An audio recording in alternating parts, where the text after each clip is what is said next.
Ok, alors dans cette vidéo, je vais vous parler de la partie utilisateur dans WordPress. Donc, je ne sais pas si vous avez remarqué, mais quand on est ici, en haut à droite, on voit admin, qui est mon nom d'utilisateur sur ce site WordPress. Je peux modifier mon profil, mais je vais vous montrer ça directement dans le dashboard. Si je viens et que je clique ici sur la partie utilisateur, alors ça va m'envoyer vers cette partie-là tous les utilisateurs. Ça va me montrer la liste de tous les utilisateurs qu'il y a sur notre site. Tous ceux qui sont inscrits à notre site, du moins. En l'occurrence, on vient de créer ce site web ensemble, il n'y a que moi. Okay, moi, mon nom d'utilisateur, c'est admin. Alors, ce que je vais faire, je vais cliquer sur modifier pour vous montrer les différents champs qui caractérisent un utilisateur. Ok, donc je vais passer avec vous sur les différents éléments de cette page. Donc, éditeur visuel. Vous pouvez désactiver l'éditeur visuel pour écrire. Je vous rappelle que l'éditeur de texte, il y avait deux parties, visuel et texte. Vous pouvez tout simplement désactiver la partie visuelle. Ok, c'est la partie, le texte, c'est celle qui correspond au code HTML et visuel, c'est quand vous voyez tout simplement tel que ça va être à l'écran. Donc, vous pouvez désactiver ça ici. Couleur de l'interface d'administration. Okay, ces couleurs que vous voyez ici ne vous plaisent pas, vous pouvez changer. Moi, j'aime bien les couleurs lever du soleil. Je vous montre. Voilà, toute notre interface d'administration a changé de couleur. Ok, donc nous, on va rester avec par défaut. Raccourci clavier. Bref, vous pouvez activer les raccourcis clavier pour la modération de commentaires. Si vous avez énormément de gens qui commentent vos posts, vous pouvez, il y a un moyen pour vous raccourcir la vie, pour vous simplifier la vie avec des raccourcis clavier. Donc vous pouvez activer ces raccourcis clavier. Cliquez sur plus d'informations si cette partie vous intéresse vraiment. Barre d'outils. Affichez la barre d'outils lorsque vous visitez le site. Ce qu'il appelle la barre d'outils. Vous voyez que là, en théorie, je suis sur le site visible pour mes utilisateurs et pourtant, je vois la barre d'outils. Okay, bien sûr que quelqu'un qui n'est pas connecté à notre site ne verra pas cette barre d'outils. Mais moi, même moi, ça se trouve, j'ai pas envie de voir cette barre d'outils. Donc, je peux ici cliquer sur décocher cette case. Maintenant, je vais enregistrer, je vais mettre à jour le profil et je vais vous montrer que si je lance johncoder.com et que je suis quand même connecté à mon site, hein, bien sûr, qu'est-ce qu'on remarque? La barre d'outils n'est plus là. Donc ça, c'est une histoire de préférence. Si vous préférez la désactiver, il n'y a pas de problème. Donc pour l'instant, je vais la laisser activer. Ok, maintenant, ça c'est votre identifiant sur le site WordPress. Vous l'avez rentré au début et vous dites bien que l'identifiant ne peut pas être modifié. Par contre, vous pouvez commencer à rentrer vos coordonnées. Donc ici, on va mettre John, codeur, et on va dire que je veux un pseudonyme. Donc je peux appeler mon pseudonyme John Coder. Et là, il me demande quel nom je veux qu'il affiche publiquement. C'est-à-dire qu'à chaque fois que je vais faire un commentaire ou à chaque fois que je vais écrire un article, il va afficher un nom. Quel nom il veut que je mette? Donc là, je peux lui dire, je veux que tu mettes John Coder comme ça, par exemple. Ok, là, il me demande mes informations de contact. Est-ce que j'ai un site web? Et là, il me demande carrément à propos de vous, renseignements biographiques. Ok, donc je peux lui écrire, vous savez quoi, on va reprendre la page qui suis-je.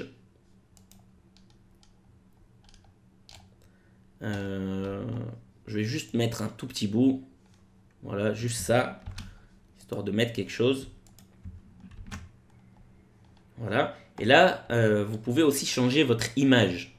Okay, à chaque fois que vous allez faire un commentaire ou que vous allez écrire un article, on va voir ce rectangle-là, okay, dans lequel on ne voit pas d'image.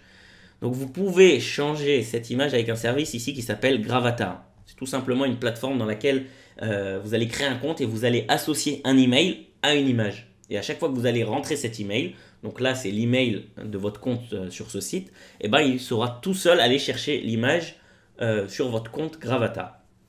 Voilà, si vous voulez plus de renseignements, vous cliquez sur ce lien et vous serez redirigé vers le site pour créer un compte Gravatar. Ok, si vous voulez changer un mot de passe, changer votre mot de passe, vous pouvez le faire ici, directement. Et là, au niveau des sessions, vous savez, des fois, on se connecte sur tel ordinateur à droite, tel ordinateur à gauche. Ici, en un clic, vous pouvez vous déconnecter de toutes vos sessions. Okay, donc là, il me dit, je suis connecté que à cet endroit, parce que je suis connecté qu'ici, présentement, sur cet ordinateur. Voilà. Maintenant, je vais mettre à jour mon profil. Voilà. Et je veux juste vous montrer que maintenant, lorsque je viens sur un article, par exemple, on va choisir cet article, comment choisir sa formation online. Alors déjà, je vois John Coder, ici. Et à la fin de l'article, vous voyez, on voit ici l'auteur de cet article, c'est John Coder. Il y a la petite biographie. Et je peux aussi tout simplement chercher tous les articles qui ont été écrits par John Coder. Si vous aimez un auteur particulier, vous pouvez tout simplement rechercher tous les articles qu'il a écrits directement. Donc si par exemple, je clique ici sur afficher tous les articles par John Coder, bien sûr, donc je tombe sur la page auteur John Coder et j'ai tout simplement tous les articles puisque c'est moi qui ai tout écrit. Ok, donc voilà pour les utilisateurs. Maintenant, j'aimerais vous dire un petit quelque chose sur les utilisateurs. C'est que si je viens ici dans notre dashboard, je peux ajouter des utilisateurs. Je vais vous donner un exemple à quoi ça peut servir. Imaginons qu'on gère un blog qui commence à se développer, qui devient de plus en plus gros et que j'ai pas envie moi-même d'écrire tous les articles et j'ai envie de me faire aider par des auteurs. Alors là, je peux créer des auteurs, c'est-à-dire je peux créer des personnes qui pourront aussi se connecter à mon site WordPress. Comment je vais faire ça? Par exemple, on va dire que je veux créer un auteur, on va l'appeler identifiant Toto, adresse de messagerie toto@gmail.com. Vous avez compris que c'est pas important, hein, ce que j'écris, c'est juste pour vous montrer un exemple. Toto, donc son prénom c'est Toto, son nom, il n'a pas de nom Toto. On va faire To. Voilà. Afficher le mot de passe. Très bien, ça nous va comme mot de passe. Donc je vais le copier juste au cas où j'ai besoin de faire un login. Envoyer une notification à l'utilisateur. Vous pouvez envoyer un message au nouvel utilisateur à propos de son compte. Et là, vous définissez le rôle. Est-ce qu'il s'agit d'un abonné, un contributeur, un auteur, un éditeur, un administrateur? Il faut savoir que chaque rôle a ses spécificités. Quand je dis ses spécificités, ça veut dire que par exemple, si je crée... Alors nous, moi qui ai créé le site web avec vous depuis le début, on est devenu administrateur de ce site. C'est-à-dire qu'on a un contrôle total sur tout le site.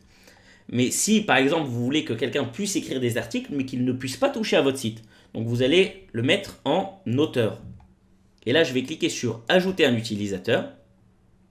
Et voilà, maintenant on a deux utilisateurs dans notre site. Donc admin, c'est nous, et on a Toto, qui est un auteur.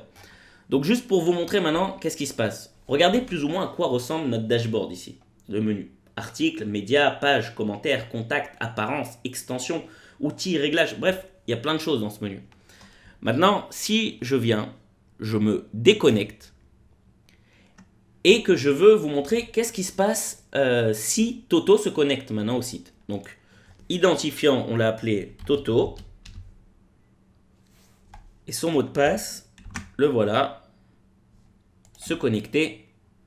Voilà, Toto maintenant est connecté à notre site WordPress. Ok? Maintenant, je vous montre Toto. Eh ben, il n'a pas du tout le même menu que nous. Par exemple, il n'a pas tout ce qui est des extensions. Il n'a pas tout ce qui est de l'apparence. Par contre, il a les articles. Vous voyez, mais dans ces articles, il peut tout simplement les afficher. Il ne peut pas supprimer un article. Bref, tout ce qu'il peut faire sur notre site WordPress, ça a été bien fait et bien conçu et limité. Il peut tout simplement juste écrire des nouveaux articles. Ok? En ajoutant un nouvel article. Il peut tout simplement juste remplir son rôle d'auteur.